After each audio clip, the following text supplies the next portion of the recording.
Dear Republicans, one of your own asked me what I have against Trump, why I would never vote for him. And some of this stuff we've gone over before, but it does bear repeating. Your candidate bragged he could shoot someone on Fifth Avenue and not lose the vote. That should have been the end of his campaign right there, but you pachyderms forgot about candidate integrity. And by the way, what the Anyway, your candidate called Mexicans rapists and thugs. Your candidate mocked a reporter with physical disabilities. Your candidate, with the help of Putin and other Russian operatives, won the electoral lottery and now sits in the White House as the leader of the free world. Your president, and I call him your president because I do not support his ideologies or political tactics. He was not mine by choice. He remains not mine. He is yours. He holds rallies that foster fear-mongering and hate for anyone who does not share his views. Your president dehumanizes and vilifies people. Your president uses racial slurs like a bad sports reporter uses cheap cliches, giving anyone who opposes him their own special denigrating moniker anytime he mentions their name. Your president does not act presidential, but more like a playground thug. Your president has had affairs with porn stars and paid them hush money while campaigning for the office he disgraces now. Your president bragged about grabbing women by, yes, their pussy. Your president used political contributions for his own personal use and his charitable organizations to line his own pocket. Your president shuns our greatest allies and courts other tyrants around the world, including love letters from North Korea's Kim Jong-un. Aw.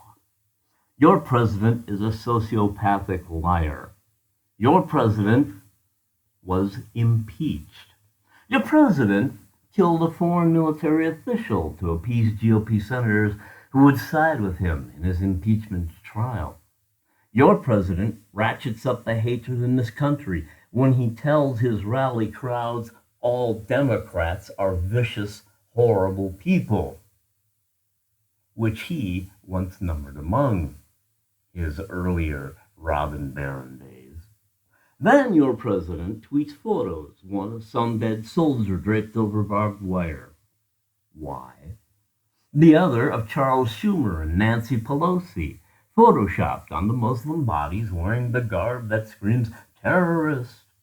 This is offensive slander and fear-mongering at its worst, or at its best, for your president. Your president accused the Democrats, especially Schumer and Pelosi, of being terrorists, and some of you believe it. Why? And oh yes, there is this. Your first lady has nude images online. Sure, nobody wants to see nudes of Eleanor Roosevelt or Barbara Bush, but your first lady has pictures of her with other women engaging with other members of your party would pulpit pound and call deviant behavior. Why do you support this man? What does he have to do for you to finally stand up and call him the pathetic thug he is? Doesn't your silence make you complicit and okay with anything he does? You know as well as I do that if a Democrat behaved like Trump does, that your elephants would charge that hill, followed by the villagers with their pitchforks and cudgels to destroy that monster. Why is it okay for your president to behave the way he does? It all rolls downhill, my Republican friends, from what Reagan once called that shining city on the hill. And it is a rolling ball of hatred's fire that you are either a part of physically or in your silent complicity off to the side. Bad news here. That ball of fire just gets bigger. Too many burnt bridges loom behind us, and there are too many houses of cards in its path, including yours.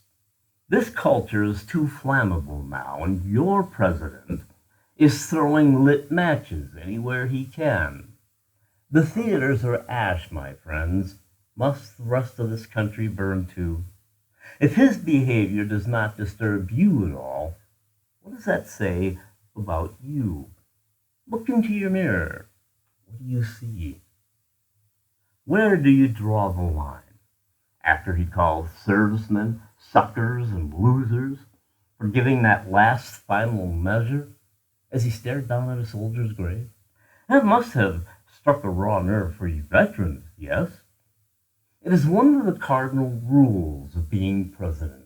Don't disrespect those who gave their lives so you could sit in the White House. That's got to be a deal breaker there, yeah? Nope. The nepotism and his idiot children with no political experience at all trying to run things. That didn't put you off? His whining about being the most picked on president in history hasn't seemed to bother you either. Never mind, no one has tried to assassinate him, and there have been a couple of presidents who were taken out that way, and that's got to count for being picked on, doesn't it? And your guy whines about the fake media picking on him, calling him for his outrageous lack of civility and galling ability to never tell the truth. And how about his throwing those paper towels to the Cubans after that flood? That didn't bother you either. How about the COVID virus he called Kung Flu and a democratic hoax?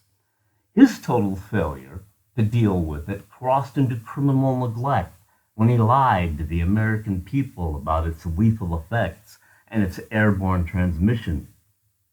Almost 230,000 pine boxes now. That didn't rankle you? Nope.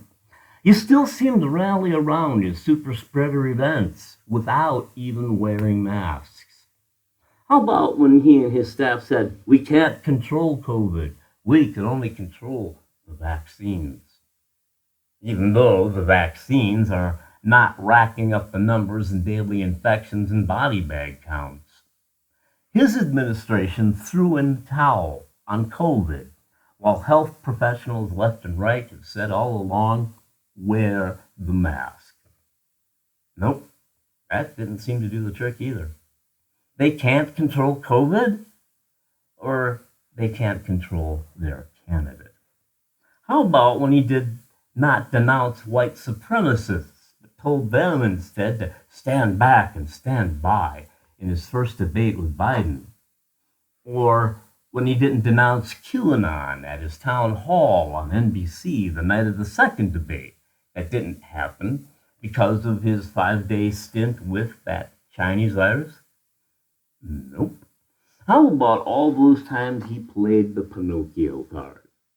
According to the Washington Post, as of July 13th, 2020, some few months ago, President Trump has made more than 20,000 false or misleading claims.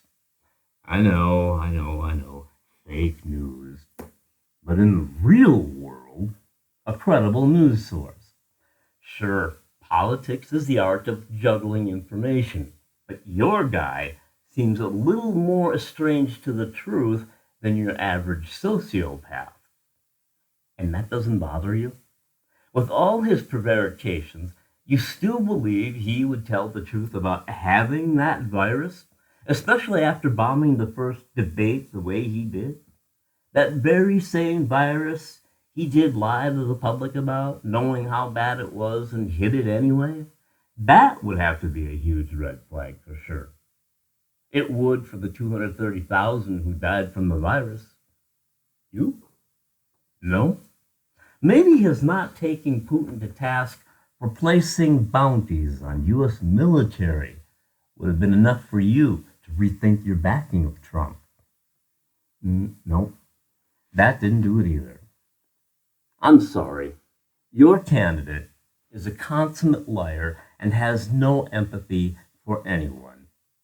Your candidate cares nothing about anyone or anything but himself. Your candidate turned the federal military on protesters in Washington, D.C., flashbanging and all, just so he could walk to a photo op at a church using a Bible as a cheap prop. All politics aside, when your candidate made fun of that reporter and his disability, I could not even seriously consider him anything else but an escapee from the ha-ha Hilton, because no sane person would ever do that, especially on a national stage. On an elementary school playground? Yeah, if he was 8 years old. Your candidate is a playground bully. See this guy, I don't know what I said. I don't remember. He's going like, I don't remember. Maybe that's what I said. Your candidate is a thug. And that is why I will not vote for him.